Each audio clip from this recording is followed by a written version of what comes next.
महाराज दशरथ ने कहा, कौशल्य, यह मेरे विवाह से पूर्व की घटना है।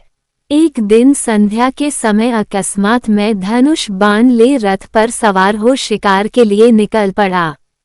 जब मैं सरयू के तट के साथ साथ रथ में जा रहा था तो मुझे ऐसा शब्द सुनाई पड़ा मानो वन्य हाथी गरज रहा हो। उस हाथी को मारने के लिए मैंने तीक्ष्ण शब्दभेदी बाण छोड़ दिया। बाण के लक्ष्य पर लगते ही किसी जल में गिरते हुए मनुष्य के मुख से ये शब्द निकले, आह, मैं मरा। मुझ निरपराध को किसने मारा? हे पिता, हे माता, अब मेरी मृत्यु के पश्चात तुम लोगों की भी मृत्यु जल के बिना प्यासे ही तड़प तड़प कर हो जाएगी।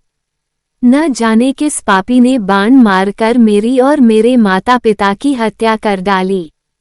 इससे मुझे ज्ञात हुआ कि हाथी की गरज सुनना मेरा भ्रम था, वास्तव में वह शब्द जल में डूबते हुए घड़े का था। उन वचनों को सुनकर मेरे हाथ कांपने लगे और मेरे हाथों से धनुष भूमि पर गिर पड़ा। दौड़ता हुआ मैं वहां पर पहुंचा जहां पर वह मनुष्य था। मैंने देखा कि एक वनवासी युवक रक्तरंजित पड़ा है और पास ही एक औंधा घड़ा जल में पड़ा है। मुझे देखकर क्रुद्ध स्वर में वह बोला, राजन, मेरा क्या अपराध था जिसके लिए आपने मेरा वध करके मुझे दंड दिया है? क्या यही मेरा अपराध यही है कि मैं अपने प्यासे वृद्ध माता पिता के लिए जल लेने आया था? यदि आपके हृदय में किंचित मात्र भी दया है तो मेरे प्यासे माता पिता को जल पिला दो जो निकट ही मेरी प्रतीक्षा कर रहे हैं। किंतु पहले इस बाण को मेरे कलेजे से निकालो जिसकी पीड़ा से मैं तड़प रहा हूँ। यद्यपि मैं वनवासी हूँ किंतु फिर भी ब्राह्मण नहीं हूँ। मेरे पिता वैश्य और मेरी माता शूद्र है, इसलिए मेरी मृत्यु से तुम्हें ब्रह्म हत्या का पाप नहीं लगेगा। मेरे द्वारा उसके हृदय से बाण खींचते ही उसने प्राण त्याग दिए। अपने इस कृत्य से मेरा हृदय पश्चाताप से भर उठा। घड़े में जल भर कर मैं उसके माता पिता के पास पहुंचा। मैंने देखा वे दोनों अत्यंत दुर्बल और नेत्रहीन थे। उनकी दशा देखकर मेरा हृदय और भी विदीर्ण हो गया। मेरी आहट पाते ही वे बोले, बेटा श्रवण, इतनी देर कहाँ लगाए? पहले अपनी माता को पानी पिला दो क्योंकि वह प्यास से अत्यंत व्याकुल हो रही है। श्रवण के पिता के वचनों को सुनकर मैंने डरते डरते कहा, हे मुने, मैं अयोध्या का राजा दशरथ हूँ। मैंने अंधकार के कारण हाथी के भ्रम में तुम्हारे निरपराध पुत्र की हत्या कर दी है। अज्ञानवश किए गए अपने इस अपराध से मैं अत्यंत व्यथित हूँ। आप मुझे दंड दीजिए। पुत्र की मृत्यु का समाचार सुनकर दोनों विलाप करते हुए कहने लगे, मन तो करता है कि मैं अभिशाप देकर तुम्हें भस्म कर दूं और तुम्हारे सिर के 7 टुकड़े कर दूं, किंतु तुमने स्वयं आकर अपना अपराध स्वीकार किया है, अतः मैं ऐसा नहीं करूंगा। अब तुम हमें हमारे श्रवण के पास ले चलो। श्रवण के पास पहुंचने पर वे उसके मृत शरीर को हाथ से टटोलते हुए हृदय विदारक विलाप करने लगे। अपने पुत्र को उन्होंने जलांजलि दिया और उसके पश्चात वे मुझसे बोले, हे राजन, जिस प्रकार पुत्र वियोग में हमारी मृत्यु हो रही है उसी प्रकार तुम्हारी मृत्यु भी पुत्र वियोग में घोर कष्ट उठाकर होगी। शाप देने के पश्चात उन्होंने अपने पुत्र की चिता बनाई और पुत्र के साथ वे दोनों स्वयं भी चिता में बैठ जलकर भस्म हो गए। कौशल्य, मेरे उस पाप कर्म का दंड आज मुझे प्राप्त हो रहा है। श्रवण कुमार के वृतांत को समाप्त करने के पश्चात राजा दशरथ ने कहा, कौशल्य, मेरा अंतिम समय अब निकट आ चुका है। मुझे अब इन नेत्रों से कुछ भी दिखाई नहीं दे रहा। राम को अब मैं कभी नहीं देख सकूंगा। मेरी समस्त इंद्रियां मुझसे विदा हो रही हैं। मेरी चेतना शून्य हो रही है। हा राम, हा लक्ष्मण, हा पुत्र, हा सीता, हाय कुलघातिनी कैकेयी। कहते कहते राजा दशरथ की वाणी थम गई, श्वास उखड़ गए और उनके प्राण पखेरु उड़ गए। उनके प्राण निकलते ही रानी कौसल्या पछाड़ खाकर भूमि पर गिर पड़ी। सुमित्रा आदि रानियां तथा अन्य स्त्रियां भी सिर पीट पीट कर विलाप करने लगीं। समस्त अंतःपुर में करुणाजनक क्रंदन गूंजने लगा। सदैव सुख समृद्धि से भरे रहने वाला राजप्रासाद दुख का आगार बन गया। चैतन्य होने पर कौसल्या ने अपने पति का मस्तिष्क अपनी जंघाओं पर रख लिया और विलाप करते हुए बोली, हा दुष्ट कैकेयी, तेरी कामना पूरी हुई। अब तू सुखपूर्वक राज्य सुख को भोग।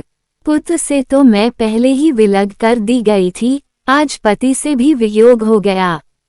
अब मेरे लिए जीवित रहने का कोई अर्थ नहीं रहा। कैकेयी की राजकुमारी ने आज कोसल का नाश कर दिया है। मेरे पुत्र और पुत्रवधू अनाथों की भांति वनों में भटक रहे हैं। अयोध्यापति तो हम सबको छोड़कर चले गए, अब मिथिलापति भी सीता के दुख से दुखी होकर अधिक दिन जीवित नहीं रह पाएंगे। हा कैकेयी, तूने 2 कुलों का नाश कर दिया। कौसल्या महाराज दशरथ के शरीर से लिपट कर फिर मूर्छित हो गई। प्रातःकाल होने पर रोते हुए मंत्रियों ने राजा के शरीर को तेल के कुंड में रख दिया। राम के वियोग से पूर्व में ही पीड़ित अयोध्यावासियों को महाराज की मृत्यु के समाचार ने और भी दुखी बना दिया।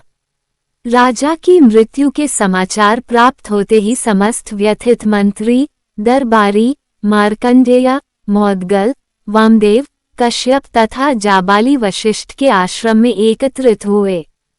उन्होंने ऋषि वशिष्ठ से कहा, हे महर्षि, राज सिंहासन रिक्त नहीं रह सकता, अतः किसी रघुवंशी को सिंहासनाधीन कीजिए। शीघ्रातिशीघ्र अयोध्या के सिंहासन को सुरक्षित रखने का प्रबंध कीजिए, अन्यथा किसी शत्रु राजा के मन में अयोध्या पर आक्रमण करने का विचार उठ सकता है। वशिष्ठ जी ने कहा, आप लोगों का कथन सत्य है। स्वर्गीय महाराज के द्वारा भरत को राज्य का उत्तराधिकारी घोषित किया ही जा चुका है, अतः मैं भरत को उनके नाना के यहाँ से बुलाने के लिए अभी ही किसी कुशल दूत को भेजने की व्यवस्था करता हूँ। तत्काल राजगुरु वशिष्ठ ने सिद्धार्थ, विजय, जयंत तथा अशोकनंदन नामक चतुर दूतों को बुलवा कर आज्ञा दी कि शीघ्र कैकेयी जाओ और मेरा ये संदेश भरत और शत्रुघ्न को दो कि तुम्हें अत्यंत आवश्यक कार्य से अभी अयोध्या बुलाया है। ध्यान रखो कि वहां पर राम, लक्ष्मण और सीता को वन भेजने का या महाराज की मृत्यु का वर्णन कदापि मत करना। कोई भी ऐसी बात उनसे मत कहना जिससे उन्हें किसी अनिष्ट की आशंका हो या उनके मन में किसी भी प्रकार के अमंगल का संदेह उत्पन्न हो। राजगुरु वशिष्ठ की आज्ञा पाते ही चारों दूतों ने वायु के समान वेग वाले अश्वों पर सवार होकर कैकेयी देश के लिए प्रस्थान किया। वे मालिनी नदी पार करके हस्तिनापुर होते हुए पहले पांचाल और फिर वहां से शरदिंद देश पहुंचे। वहां से वे इक्षुमती नदी को पार करके वाहलीक देश पहुंचे। फिर विपाशा नदी पार करके कैकेयी देश के गिरिव्रज नामक नगर में पहुंच गए। जिस रात्रि ये दूत गिरिव्रज पहुंचे उसी रात्रि को भरत ने एक अशुभ स्वप्न देखा। निद्रा त्यागने पर स्वप्न का स्मरण करके वे अत्यंत व्याकुल हो गए। अपने उस स्वप्न के विषय में एक मित्र को बताते हुए उन्होंने कहा, हे सखा, रात्रि में मैंने एक भयानक स्वप्न देखा है। स्वप्न में पिताजी के सिर के बाल खुले थे। वे पर्वत से गिरते हुए गोबर से लथपथ थे और अंजलि से बार बार तेल पी पी कर हंस रहे थे। मैंने उन्हें तिल और चावल खाते तथा शरीर पर तेल मलते देखा। इसके बाद मैंने देखा कि सारा समुद्र सूख गया है, चंद्रमा टूटकर पृथ्वी पर गिर पड़ा है, पिताजी के प्रिय हाथी के दांत टूट गए हैं, पर्वतमालाएं परस्पर टकराकर चूर चूर हो गई हैं और उससे निकलते हुए धुएं से पृथ्वी और आकाश काले हो गए हैं। मैंने देखा कि राजा गधों के रथ में सवार होकर दक्षिण दिशा की ओर चले गए। ऐसा प्रतीत होता है कि यह स्वप्न किसी अमंगल की पूर्व सूचना है। मेरा मन अत्यंत व्याकुल हो रहा है। भरत ने स्वप्न का वर्णन समाप्त किया ही था कि अयोध्या के चारों दूतों ने वहां प्रवेश कर उन्हें प्रणाम किया और गुरु वशिष्ठ का संदेश दिया, हे राजकुमार, गुरु वशिष्ठ ने अयोध्या की कुशलता का समाचार दिया है तथा आपसे तत्काल अयोध्या चलने का आग्रह किया है। कार्य अत्यावश्यक है, अतः आप तत्काल अयोध्या चलें।